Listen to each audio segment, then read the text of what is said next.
Assalamualaikum warahmatullahi wabarakatuh.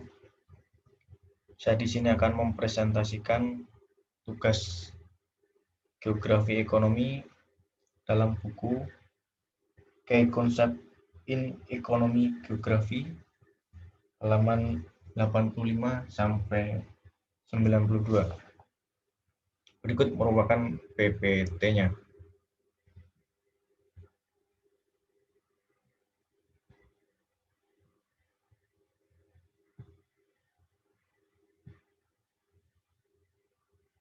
Kelompok industri dalam buku Key Concept in Economy Geography.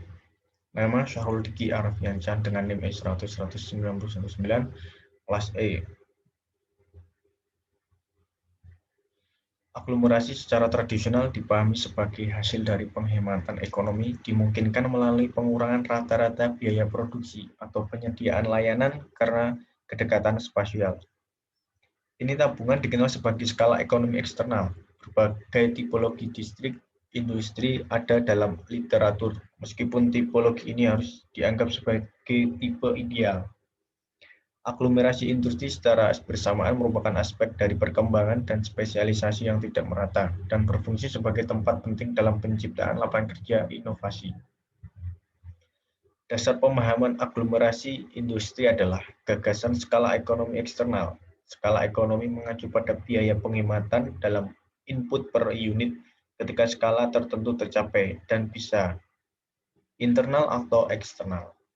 Ketika skala ekonomi bersifat eksternal, penghematan biaya dialami secara kolektif oleh perusahaan di wilayah tersebut, biasanya melalui pembagian manfaat dari pembangunan infrastruktur dan munculnya kumpulan tenaga kerja khusus.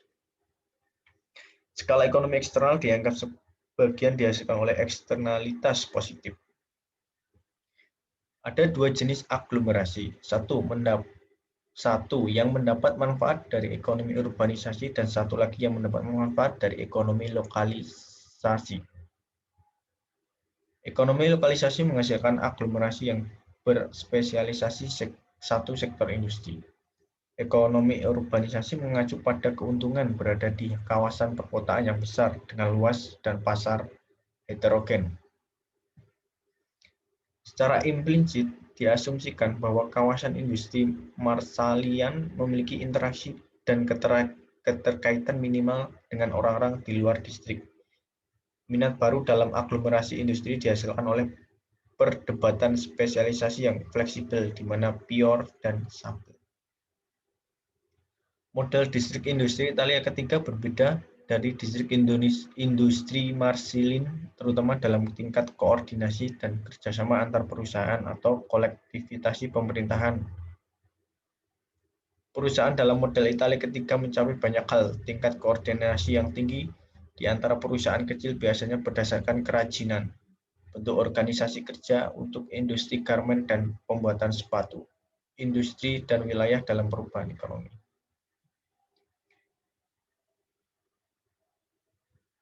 Cluster industri Porter, istilah cluster industri dipopulerkan oleh seorang sarjana dari Amerika dan seorang guru manajemen, Michael Porter.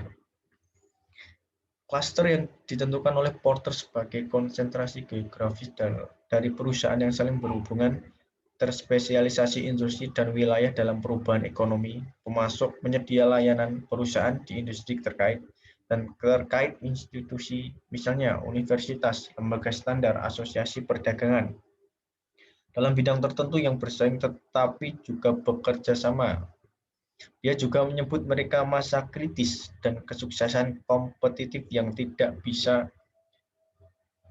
biasa pada khususnya area bisnis. Halaman 15. Cluster mendefinisikan lingkungan bisnis mikroekonomi yang pada gilirannya mempengaruhi inovasi, pertumbuhan produktivitas, dan formasi bisnis baru.